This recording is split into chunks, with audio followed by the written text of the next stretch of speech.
সামনে একটা লড়াই আসবে এই দেশের মাটিতেই। এটা আমাদের ভবিষ্যৎবাণী না, এটা আমাদের দূরদর্শিতার আলোকে বলছি। একটা তো লড়াই দেখছেন প্রকাশ্য কুফরির সাথে তাওহীদের লড়াই, একটা লড়াই দেখছেন না, প্রকাশ্য কুফরির সাথে কিসের লড়াই? তাওহীদের। সামনে একটা লড়াই দেখবেন মডারেট ইসলামের সাথে প্রকৃত ইসলামের লড়াই। নতুন একটা ব্যাটল দেখবেন সমাজের মধ্যে চলবে, কথায় কলমে, টকশোতে, ময়দানে, ওয়াজ মাহফিলে, সব জায়গায় দেখবেন একটা নতুন ব্যাটল সামনে আসবে। মডারেট ইসলাম মানে সুশীল মার্কা ইসলাম, বুঝেন নাই? সুশীল মার্কা পশ্চিমা আদলের এক ইসলাম, পশ্চিমাদের সন্তুষ্টি সাধনকারী ইসলাম, এবং যে ইসলামটাকে ওরা প্রমোট করবে, এর সাথে একটা লড়াই দেখা যাবে যারা নবী মুহাম্মদ সাল্লাল্লাহু আলাইহি ওয়াসাল্লাম এবং সাহাবীদের সেই সিরাতের আদলের ইসলাম মানে। এইটার সাথে একটা কনফ্লিক্ট সামনে দেখবেন আপনারা, দেখে নিয়ে ইনশাআল্লাহ। কারণ আমরা খুব গভীরভাবে অবজার্ভ করছি বিষয়গুলো, যে যারা এতদিন পর্যন্ত সুযোগ সন্ধানী ছিলেন তারা এখন মডারেট ইসলামের দীক্ষায় দীক্ষিত হচ্ছেন। এই ইসলাম দিয়ে আল্লাহর জমিনে দিন কায়েম হবে না। ইসলামে আল্লাহর জমিনে দিন কায়েম করতে হলে সাহাবীদের ইসলাম নিয়ে আসতে হবে বাংলার জমিনে। আর সাহাবীদের ইসলাম শুধু আমর বিল মারুফের ইসলাম ছিল না, এখানে নাহি আনিল মুনকারও ছিল। মানে আপনারা হয়তো বোঝেন নাই, মানে শুধু সৎ কাজে আদেশের ইসলাম ছিল না, বরং অসৎ কাজে নিষেধের ইসলামও ছিল। শুধুমাত্র আমরা ভালো ভালো কথা বলবো, অন্যায় নিষেধ করবো না, শুধুমাত্র তাবলীগের কথা বলবো, আল্লাহর জমিনে দিন কায়েমের কথা বলবো না, প্রয়োজনে আমরা জুলুমের বিরুদ্ধে দাঁড়িয়ে যাব না, জালেমের বিরুদ্ধে প্রতিবাদ করব না, এইরকম ইসলাম, এইরকম মানহাজ দিয়ে আপনি বাংলাদেশের জমিনে দিন কায়েম করতে পারবেন। এখন কথা হচ্ছে, অনেক গভীরে চলে যাচ্ছে। যুবক ভাইদেরকে বলছিলাম যে নামাজের সাথে তেলাওয়াত ধরে রাখেন, আজকার ধরে রাখেন, ওলামা ইকরামের সহবত ধরে রাখেন, এবং এবং প্রকৃত ইসলাম আর এই Protestant version of Islam, modern Islam, এর পার্থক্য বোঝার চেষ্টা করবেন। ইসলাম শিখবেন আল্লাহ, তার রাসূল এবং সাহাবীদের কাছ থেকে। ইসলাম আমাকে পশ্চিমাদের কাছ থেকে শিখতে হবে না, ভারতের কাছ থেকে শিখতে হবে না, এই সুশীলদের কাছ থেকে শিখতে হবে না, এই মুনাফিক মার্কা বুদ্ধিজীবীদের কাছ থেকে শিখতে হবে না। ইসলাম শিখবো কোত্থেকে? সাহাবীদের কাছ থেকে। কাদের কাছ থেকে? এবং সিরাত থেকে আমি দলিল নিব। কোত্থেকে দলিল নিব? সিরাত থেকে, কোরআন থেকে এবং সুন্নাহ থেকে আমি দলিল নিব। আমি পশ্চিমাদের থেকে দলিল নিব না। একটা বিষয়ে স্পষ্ট মনে রাখবেন, ওরা যে ইসলামটাকে প্রমোট করবে, নিঃসন্দেহে সেই ইসলামের মধ্যে আব্দুল্লাহ বিন উবাইয়ের একটা মানহাজ থাকবে। ওদের ইসলামের সাথে আব্দুল্লাহ বিন উবাইয়ের মানহাজ জড়িত থাকবে। খবরদার এই ট্র্যাপে পা দিবেন না, আল্লাহ পাক আপনাদেরকে হেফাজত করেন, আমিন। এরপরে আসেন যে পয়েন্টটা নিয়ে আমি এদিকে চলে আসছি, যে আমাদের সমাজের এই সংকটগুলা, যে বড় বড় লেভেলের সংকটগুলো, এগুলোকে যদি আমরা দূর করতে চাই, তাহলে আল্লাহর কসম করে বলছি, রাষ্ট্র ব্যবস্থায় পরিপূর্ণ ইসলাম কায়েম না হওয়া পর্যন্ত আমরা পরিপূর্ণ স্বাধীনতা অর্জন করতে পারবো না। এটা একদম নিজের মধ্যে সূরা ফাতিহার মতো মুখস্থ করে নেন।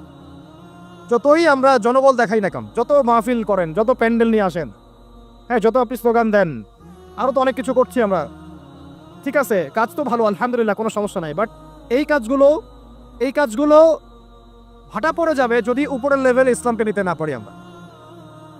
এমনকি মসজিদের মধ্যেও আমরা স্বাধীন থাকতে পারবো না যদি আমরা রাষ্ট্র ব্যবস্থা ইসলামকে নিতে না পারি। গত 10 বছর দেখেন নাই, জুমার খুতবা কি দেওয়া হবে সেটার উপরে চাপ প্রয়োগ করা হয়েছে। ওয়াজ মাহফিলে কি বলবেন, কি বলতে পারবেন না, তার উপরে আপনাকে নজরদারি করা হয়েছে। আমরা তো এমন একটা হালতে ছিলাম যে বাসায় ঘুমালেও বাসার বাইরে ওই গোয়েন্দা সংস্থার লোকজন বসে থাকতো। কোথায় যায়, কি করে, কার সাথে ফোনে কথা বলে, কে তাকে কল দেয়, যে কল দিল তার সাথে কি সম্পর্ক। আমাদেরকে কল দিলে তো মানুষই বিপদে পড়তো আর কি, কল দিয়েও তারাই বিপদে পড়তো। কার সাথে দেখা করে, কে বাসায় আসতেছে, কে যাচ্ছে। এই যে একটা, মনে আছে দাজ্জাল যে দ্বীপে বন্দী আছে, একটা হাদিস আছে না, একটা যে তামিম দারি রাদিয়াল্লাহু আনহু হাদিস, প্রথমে একটা প্রাণীর সাথে দেখা হয়, সে প্রাণী জিজ্ঞাসা করে যে তোমরা কোথা থেকে আসছো, মনে আছে হাদিসটা? তো ওই প্রাণী নিজের পরিচয় দিয়েছিল কি, যা আমি জাসাস, আমি কে জাসাস, আমি কে জাসাস, আমি হচ্ছে গোয়েন্দা। জানি না হাদিসের আসলে তাওয়িল এখন আমার জানা নাই, আল্লাহ ভালো জানেন, আমি এখনো শিখছি। কিন্তু এখন খেয়াল করে দেখেন, পুরো যে সভ্যতাটা চলছে, এরা যেভাবে তাওহীদপন্থী মুসলিমদেরকে এইভাবে গোয়েন্দা সংস্থাদের আওতায় নিয়ে আসছে, উঠতে বসতে চলতে ফিরতে তারা আপনাকে নজরদারির মধ্যে রাখতেছে, ঠিক দাজ্জালের ওই জাসাসার মতো, ঠিক দাজ্জালের জাসাসার মতো। আল্লাহ, যাই হোক, এক কথা হচ্ছে যে আমি মসজিদেও স্বাধীন থাকতে পারবো না যদি আমরা উপরের লেভেলের ইসলামকে নিতে না পারি, শক্তিশালী হতে না পারি। এই যে একটু আগে বললাম সুদের কথা, আপনি সুদভিত্তিক অর্থ ব্যবস্থাকে বন্ধ করা তো দূরের কথা, বন্ধ করা বহু দূরের কথা, এখানে সংস্কার আনতে পারবেন না। যদি আপনি রাষ্ট্র ক্ষমতা ইসলামকে নিতে না পারেন। শিক্ষার কথা বলি, দুটো লাইন বলি। শিক্ষার যা দুরবস্থা চলছে, এই দুরবস্থায় উচিত ছিল দেখেন প্রাইমারি স্কুলেই আমাদের বাচ্চারা কোরআন তেলাওয়াত শিখে যাবে। আপনি লক্ষ লক্ষ প্রাইমারি স্কুলের বাচ্চাদেরকে একটা জায়গায় বসান, তাদের মধ্যে 90% কোরআন তেলাওয়াত করতে পারে না। হাই স্কুলের বাচ্চারা পারে না, কলেজের বাচ্চারা পারে না, ইউনিভার্সিটির ছেলেরা পারে না, অনার্স মাস্টার্সের ছেলেরাও পারে না। তাদেরকে যারা শিক্ষা দেয় শিক্ষক মণ্ডলী, তারাও 80% কোরআন তেলাওয়াত করতে পারে। একটা দেশের শিক্ষা কমিশন কোরআন তেলাওয়াত করতে পারে না। একটা দেশের এমপি মন্ত্রী আমলারা কোরআন তেলাওয়াত করতে পারে না। ইল্লা মাশাআল্লাহ যারা শিখেছে তারা কিন্তু রাষ্ট্রীয় শিক্ষানীতির মধ্যে, সিলেবাসের মধ্যে শিখে নাই। তারা শিখেছে কোনো ওস্তাদের কাছে, হয় কোনো মক্তবে, না হলে মাদ্রাসা। তাহলে একটা মুসলিম প্রধান রাষ্ট্রে শিক্ষা ব্যবস্থার মধ্যে কোরআন বাধ্যতামূলক নাই। তাহলে আমরা শিক্ষার মধ্যে কোরআনের ইসলামের কি দ্বৈততা বুঝতে অসুবিধা আছে? এই সংকট কিভাবে দূর করবেন যদি আপনি ইসলামকে রাষ্ট্র ব্যবস্থায় না নেন? দাবি করলাম, আন্দোলন করলাম, মানববন্ধন করলাম, আপনাদের কি মনে হয় তারা চেঞ্জ করে দিবে? কখনোই করবে না। হয়তো বলবে ঠিক আছে, আচ্ছা ঠিক আছে, আমরা 10টা সূরা দিয়ে দিলাম পড়ুক, 20টা সূরা দিয়ে দিলাম পড়ুক, এক পারা দিলাম মুখস্থ করুক, সর্বোচ্চ দিল ধরেন। কিন্তু আমরা জানি যে এগুলো দিয়ে সাহাবাওয়ালা সেই জজবা, সেই ইমান, সেই দাওয়াত, সেই জিহাদ, সেই ইকামতুদ্দিন সম্ভব না। এগুলো জাস্ট আইওয়াশ শোডাউন করা মানুষ। জ্ঞান, ইসলামের জ্ঞান যে এত যে গভীর, মানে আমরা এখন যেটা অনুভব করি যে আমরা এই সাগরের কিনারায় দাঁড়িয়ে আছি, এখনো সাগরের নামা তো দূরের কথা, আমরা পাও ভিজাইনি এখন। এটা হলো দ্বীন ইসলামের জ্ঞানের গভীরতা। আর আমাদের 90% মুসলিমের কান্ট্রি, এখানে শিক্ষা ব্যবস্থায় ইসলাম নাই। কোরআন বাধ্যতামূলক না, হাদিস 100টা বাধ্যতামূলক না। 20 বছর পড়াশোনা করে আমাদের ভাইরা 20টা সূরাও শিখে না। এখানে ইংরেজি বাধ্যতামূলক, সায়েন্স বাধ্যতামূলক, ম্যাথামেটিক্স বাধ্যতামূলক। আর কি বলবো, বিশেষ ক্যাডার হচ্ছে কোরআন ছাড়াই। সিরাত, নবী সাল্লাল্লাহু আলাইহি ওয়াসাল্লামের জীবনী, যে নবীকে চিনে না সে আল্লাহকে চিনবে কিভাবে? তো সেই সিরাত আমাদের সিলেবাসে নাই। আপনি একজন দাঁড়ায় বলেন তো যে 20 বছর পড়াশোনা করেছে, আপনার সিলেবাসে সিরাত ছিল? একটা বই খতামুল আম্বিয়া, সিরাতে খতামুল আম্বিয়া, পাতলা এতটুকু বই, সিরাতে খতামুল আম্বিয়া, মুফতি মোহাম্মদ শফি রাহমাহুল্লাহ লিখেছে, এতটুকু বই। এই বইটাও কি পড়াইছে? তাহলে একটা দেশের শিক্ষা কমিশন কি করছে আসলে? এদেশের কোটি কোটি ছেলে, কোটি কোটি মেয়ে, কোটি কোটি শিশু কোরআনবিহীন ভাবে শিখছে, হাদিসবিহীন শিক্ষা শিখছে, সিরাতবিহীন শিক্ষা শিখছে। ইসলামের ইতিহাস নাই, আকিদা তো বহু দূরের কথা, ফরজে আইনেরও কোনো পড়াশোনা নাই।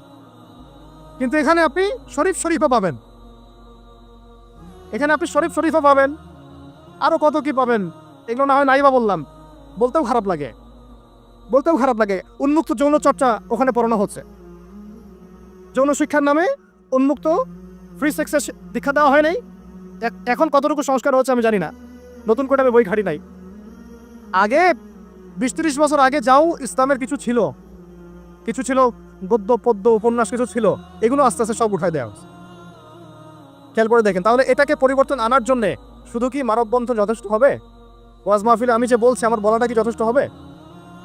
এরা শুনেও শুনবে না, দেখেও দেখবে না। আমি বলে দিচ্ছি আপনাদেরকে, যদি সেকুলাররা উপরে থাকে, এই তথাকথিত সুশীলরা, এই রাম বাম প্রগতিশীলরা, এরা এই কথাগুলো শুনে বিশ্বাসও করতে পারে, হ্যাঁ এটা সত্য কথা বলছে ছেলেটা, কিন্তু ওরা কিছুই করবে না। কারণ কিছু বললেই দুটো শব্দ, কিছু বললে নাকি ওদের আব্বু মাইন্ড করবে। আব্বু চিনেন তো? আব্বু হচ্ছে কে? আমেরিকা। হ্যাঁ, কিছু বললে কে মাইন্ড করবে? আবার কিছু বললে আম্মু নাকি বকা দিবে। আম্মু চিনেন? আম্মু কে? না, আম্মু হচ্ছে ভারত। ওদের চিন্তাটা এরকম, কিছু বলবো না, বলা যাবে না, কিছু করা যাবে না, সংস্কার করা যাবে না, কিছু বললে আব্বু মাইন্ড করবে। আব্বু কারা? পশ্চিমারা। আব্বু কারা? পশ্চিমারা। আবার এখন বলছে কিছু বললে আম্মু মাইন্ড করবে, আম্মু বকা দিবে। হ্যাঁ, আপনারা কেন মব সন্ত্রাস করতেছেন, মবক্রেসি করতেছেন? আসলে না কিছু কথা কয়দিন আগে কিছু বললেই, মানে হুজুররা কিছু বললেই ভারত যেতে যাবে, ভারতের মিডিয়াতে তোলপাড় হবে। হ্যাঁ, বাকি আপনারা যদি আন্দোলন করেন, সংগ্রাম করেন, অভ্যুত্থান ঘটান, তাহলে কোনো সমস্যা নেই। হুজুররা বললেই সমস্যা। এটার কারণ একটাই, এই পৃথিবী 2 ভাগে ভাগ হয়ে গেছে। মনে রাখবেন, এই পৃথিবী 2টা শিবিরে ভাগ হয়ে গেছে, সামনে আরো যাবে। একটা ঈমানের শিবির, একটা কুফরের শিবির। মাঝখানে কিচ্ছু নাই, মাঝখানে কিছু মুনাফিক থাকবে, এরা কাফেরদের সাথেই থাকবে। আপনারা এই হাদিসটাও পড়বেন, শেষ জামানে যখন দাজ্জাল বের হবে, মদিনার উপকূলে সে পৌঁছাবে, দূর থেকে দেখে বলবে যে ওইটা আহমদের মসজিদ সাল্লাল্লাহু আলাইহি ওয়াসাল্লাম। আহমদ মানে কে? মুহাম্মদ সাল্লাল্লাহু আলাইহি ওয়াসাল্লাম। তো সে ওখানে যেতে পারবে না, ফেরেশতারা দাঁড়িয়ে থাকবে খোলা তরোয়াল নিয়ে পাহারা দিবে। তো সেখানে সে আঘাত করবে আর কি, এটা ভূমিকম্প হবে। ওই ভূমিকম্প যখন হবে, ওই ভূমিকম্পতে মদিনার মধ্যে থাকা যত মুনাফিক এগুলো বের হয়ে দাজ্জালের বাহিনীতে যোগ দিবে। মানে পৃথিবীর শিবির আস্তে আস্তে দুই ভাগ হয়ে যাবেই, ইমানের শিবির এবং কুফুরের শিবির। মাঝখানে কোনো দল থাকবে না, কিছু মুনাফিক থাকবে, এরা কাফেরদের সাথেই যুক্ত হবেই শেষমেশ। কথা হচ্ছে ভাই, মূল কথা একটাই, এই যে অর্থনৈতিক সংস্কারের কথা বললাম আর শিক্ষা সংস্কারের কয়েকটা উদাহরণ দিলাম, শিক্ষার এই দৈন্যতা, দুরবস্থা, 20টা বছর 30টা বছর আপনার জীবন থেকে কেড়ে নেওয়া হলো একটা চাকরির শ্বশুর দিয়ে, একটা শিক্ষিত হবেন সার্টিফিকেটের একটা কলা ঝুলাই দিয়ে আপনার জীবন থেকে 20 বছর নিয়ে নেওয়া হয়েছে। এই 20 বছরে আপনি কিচ্ছু শিখতে পারেননি ইসলামে। এই 20 বছর কিন্তু জীবন আর ফিরে আসবে না। 20 বছর দূরের কথা, একটা দিন চলে গেলে কি ফিরে আসবে নাকি? অথচ এই 20 বছরে আপনি মুফতি হয়ে যেতে পারতেন। আমরা আফসোস করতেছি এখন। এবং ওই সময় যে সময়টা কেড়ে নেওয়া হয়েছে, ওই সময়টা আমাদের জীবনের সবচেয়ে উর্বর সময় ছিল। ওই সময় আমাদের ব্রেন থাকতো ফটোকপি ব্রেন, একটা পৃষ্ঠা দেখলেই মুখস্থ হয়ে যায়। তখন মুখস্থ করেছে একদম ছোটবেলা থেকেই। আমি তো শিক্ষা নিয়ে কাজ করতেছি লাস্ট 7 বছর 8 বছর হয়ে গেছে। 7-8 বছর থেকে আমি স্কুলিং করতেছি, আরও বিভিন্ন প্রজেক্টে আছে। ওদের সবগুলো বই শুরু থেকে গোড়া থেকে ঘেটেছি, আমরা খাচ্ছি, এখনও খাচ্ছি। একদম ছোটবেলা থেকেই বাচ্চাকে শেখায় Jack and Jill, went up the hill. আপনারা পড়ছেন এগুলো? জনি জনি ইয়েস পাপা, এই কবিতাগুলো একদম ছোটবেলা থেকে প্লে ক্লাসে, নার্সারি ক্লাসে ওই কবিতার মধ্যে ওকে মিথ্যা শেখানো হয়। জনি জনি ইয়েস পাপা কবিতাটা দেখেন, ইটিং সুগার নো পাপা, খাচ্ছ কি চিনি খাচ্ছ, বলতেছে কি খাচ্ছি না, মুখের মধ্যে কিন্তু চিনি আছে। তাহলে ছোটবেলায় আমার বাচ্চাকে শেখানো হলো কিভাবে মিথ্যা বলতে হয়। প্রত্যেকটা জায়গায় সমস্যা আছে, প্রতিটা জায়গায় তারা সূক্ষ্ম সুকৌশলে বিষ ঢুকাই দিছে। এত প্রবলেমের মানে সমস্যার গোড়া যে এত গভীর, কোনটা ছেড়ে কোনটা বলবো আমরা হুঁশ পাচ্ছি না। এই জন্য পুরো মূল সমাধানের জায়গাটা বললাম, ওইটা যদি ঠিক হয়ে যায় বাকি সবগুলো ঠিক হয়ে যাবে ইনশাআল্লাহ। আর এখন বিগত প্রায় 50, 60, 70 বছর থেকে বাংলাদেশের দাওয়াতের কাজ অনেক হয়েছে আলহামদুলিল্লাহ, এখনো হচ্ছে, দৈনন্দিন হয়েই যাচ্ছে ইনশাআল্লাহ। একটা জেনারেশন তৈরি হয়ে গেছে আলহামদুলিল্লাহ, যারা আল্লাহর জমিন, আল্লাহ দিন কায়েমের জন্য জান পর্যন্ত দিতে পারবে।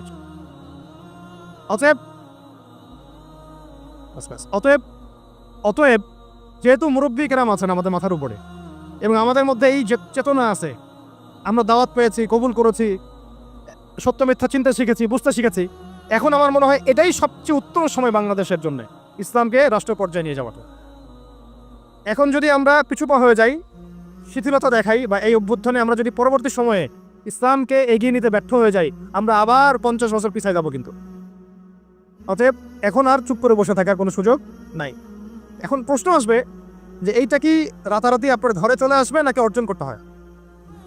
এটা কিন্তু রাতারাতি ঘরে আসবে না, এটা অর্জন করে ছিনিয়ে নেওয়ার বিষয়। বিষয়টা হচ্ছে সিরাত থেকে আপনি পড়েন, মক্কা থেকে আমরা যে বের হয়ে গেলাম, মদিনায় চলে গেলাম, মদিনা রাষ্ট্র কায়েম হলো, পরে 8 বছরের মধ্যে আমরা মক্কা জয় করেছি। কত বছর? এটা কি রাতারাতি হয়েছে না আমাদেরকে জন্য সংগ্রাম করতে হয়েছে, দাওয়াত দিতে হয়েছে, তাবলীগ করতে হয়েছে এবং জিহাদও করতে হয়েছে, সবকিছুকে একসাথে করতে হয়েছে। তারপরে 8 বছরের ব্যবধানে আমরা আবার মক্কা জয় করেছি। ঠিক একইভাবে যদি আমরা আমাদের অঞ্চলের কথা চিন্তা করি, এই অঞ্চলেও রাষ্ট্র ক্ষমতা ইসলাম রাতারাতি কি হবে না, কায়েম হবে না। আমাদেরকে আমাদের জায়গা থেকে কাজ করতে হবে। তো কাজ কি শুধু তারাই করবেন যারা ইসলামিক রাজনীতি করেন তারাই, না আপনাদের কোনো কাজ আছে? তাকে প্রত্যেকটা মুসলিমের ভূমিকা রাখার সুযোগ আছে। কোনটা? আচ্ছা, আমার আপনার উপর কোনো দায়িত্ব নাই? এই সব দায়িত্ব কি ওলামায়ে কেরামদের? কিছু হলে তো অনলাইনে আপনারা খুব গালাগালি করেন, দেখি আমি মাঝে মাঝে, আলেম ওলামারা কি করে, আলেম ওলামারা কি করে, আলেম ওলামারা কি করছে, আলেম ওলামারা নাই কেন, এই শুনে উনি কেন কথা বলে না, উনি কেনই করে না। তো সবকিছু কি ওলামায়ে কেরামের কাঁধে চাপিয়ে দিচ্ছেন আপনারা? তারা কি উম্মার নবী? ওয়ারাসাতুল আম্বিয়া, কিন্তু নবী কি? তাদের উপরে যা গিয়েছে বিগত 10-15 বছর, এটা কি আপনাদের কল্পনা তো আসবে? কল্পনা করতে পারেন যে একটা ছোট্ট ঘরের মধ্যে একটা মানুষ 3 বছর 4 বছর 5 বছর 7 বছর 8 বছর এইভাবেই কাটাচ্ছে, দিনের পর দিন, রাতের পর রাত, দিনের পর দিন, রাতের পর রাত।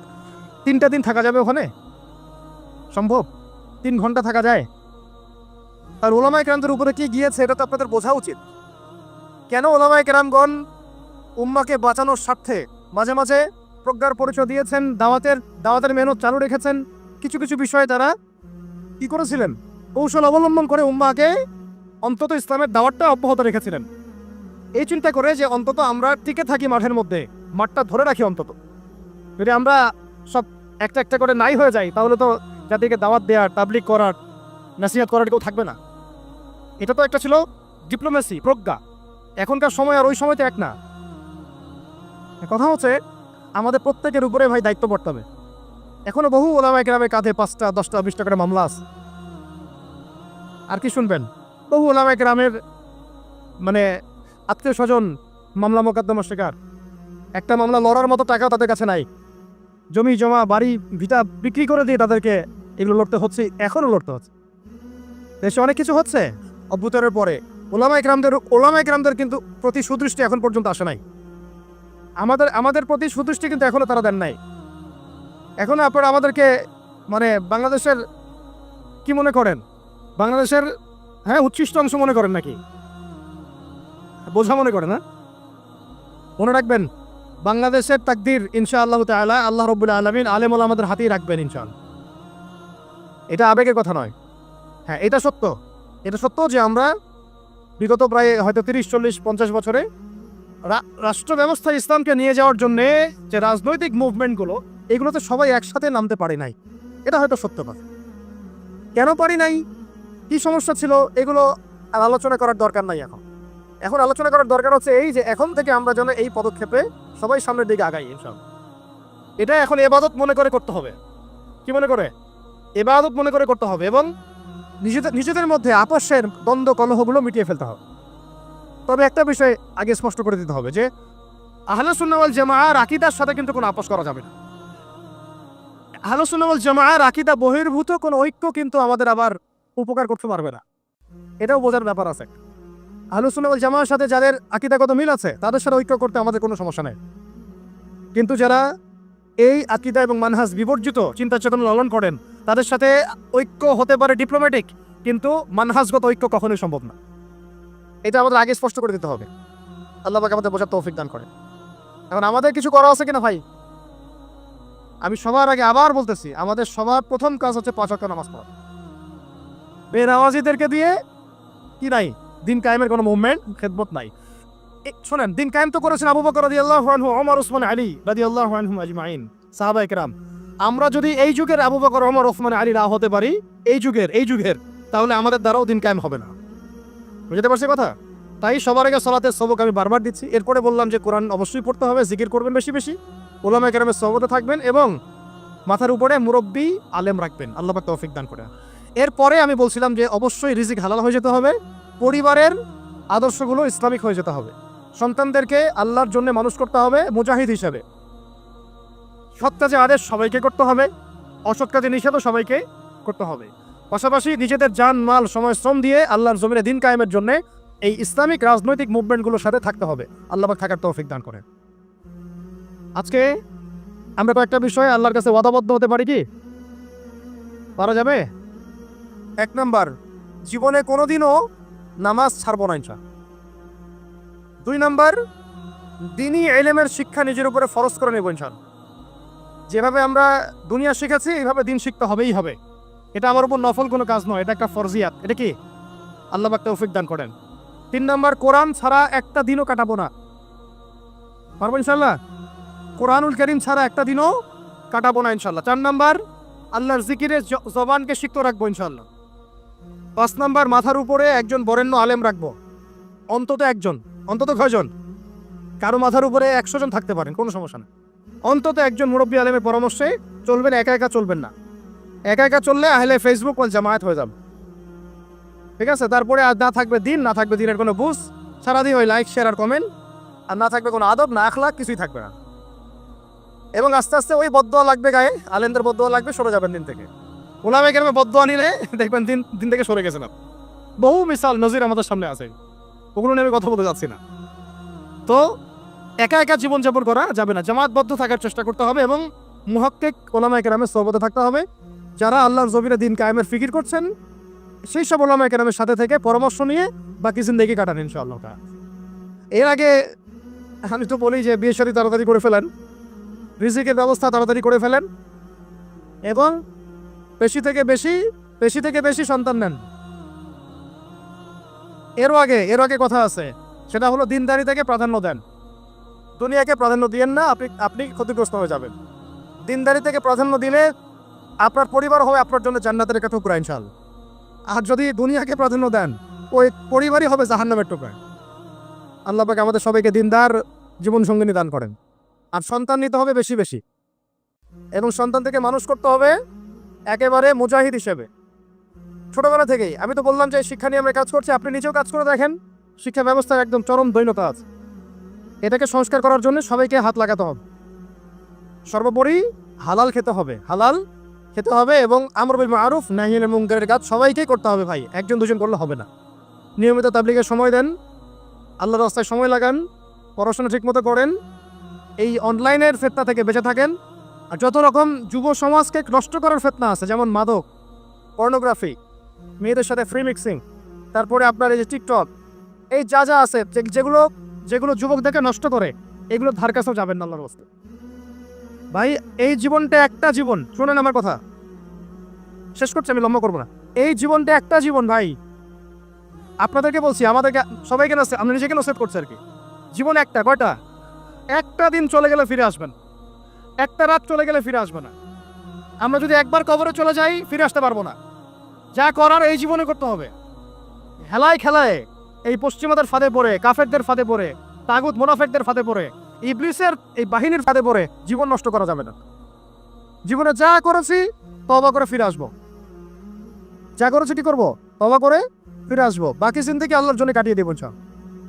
বাকি জিন্দেগি প্রতিটা দিন রাত ওঠা বসা চলাফেরা শুধুমাত্র একজন ব্যক্তিকে অনুসরণ করবো আমরা ইনশাআল্লাহ। তার নাম কি? মুহাম্মদ রাসূলুল্লাহ সাল্লাল্লাহু আলাইহি ওয়াসাল্লাম এবং তার সাহাবীদেরকে অবশ্যই। এছাড়া আমাদের সামনে আর কিচ্ছু নাই, আর কোনো রাস্তাও খোলা নাই। আমাদেরকে বুঝতে হবে আল্লাহ পাক এই দুনিয়াতে আমাদেরকে তার ইবাদত করার জন্য পাঠিয়েছেন। আল্লাহ পাক দেখতে চান আমলে কেউ আহসান, আল্লাহ পাক দেখতে চান আইয়ুকুম আহসানু আমালা। আল্লাহ পাক সাফল্য বলতে তাই বুঝিয়েছেন, ফামান যুহজিহা আনিন নার ওয়া উদখিলাল জান্নাতা ফাকাদ ফাজ। ওইটাই সাফল্য, দুনিয়ার সাফল্য চিরস্থায়ী নয়। আল্লাহ পাক আমাদের তরুণ ভাইদেরকে কবুল করেন। আমি নিজেদের জান মাল সময় শ্রম ব্যয় করে উজাড় করে আল্লাহর জমিনে দিন কায়েমে মেহনতে আমরা আত্মনিয়োগ করবো ইনশাআল্লাহ। আর শুরুতে আমি বলছি না যে আপনি শুরুতেই রাস্তায় নেমে আসেন, নিজের আত্মসংস্কার করেন, নিজের নফসের সংস্কার করেন, পড়াশোনা ঠিক করে ফেলেন, আমল ঠিক করে ফেলেন, ওলামায়ে কেরামের সোহবতে চলে আসেন এবং তাদের সাথে মশওয়ারা করে পরবর্তী পদক্ষেপ নেওয়ার চেষ্টা করেন। এক কথা, জমিন আল্লাহর, দিন হবে, দিন আল্লাহর, জমিন হবে কার? এই দিন আল্লাহর, জমিন আল্লাহর, বিধান চলবে কার? আল্লাহর জমিনে আল্লাহর বিধান প্রতিষ্ঠার জন্য আমাদের সবাইকে আত্মনিয়োগ করার তৌফিক আল্লাহ পাক দান করেন। আমিন। আল্লাহ পাক আমাদের সবাইকে পরিপূর্ণ নামাজি হয়ে যাওয়ার তৌফিক দান করেন, শরিয়া বোঝার তৌফিক দান করেন, শরিয়ার বিধানগুলো বাস্তবায়ন করার তৌফিক দান করেন। আল্লাহ পাক ইসলামকে রাজনৈতিক ক্ষমতায় নিয়ে যাওয়ার তৌফিক দান করেন। আল্লাহ পাক আল্লাহর জমিনে আল্লাহর বিধানগুলো কায়েম করে ফেলার তৌফিক দান করেন। আসন্ন রমজানে আল্লাহ পাক আমাদের সবাইকে সুস্থ রাখেন, সবাইকে নিরাপদে রাখেন এবং সমস্ত রোজাগুলো হক আদায় করে করার তৌফিক দান করেন। আল্লাহ পাক আমাদের সবাইকে কোরআনওয়ালা বানায় দেন, সুন্নাহওয়ালা বানায় দেন, সাহাবায়ে কেরামের মানহাজে দিন কায়েমের তৌফিক দান করেন, সিরাত মুখস্থ করে ফেলার তৌফিক দান করেন, ইসলামী শিক্ষায় শিক্ষিত হওয়ার তৌফিক দান করেন।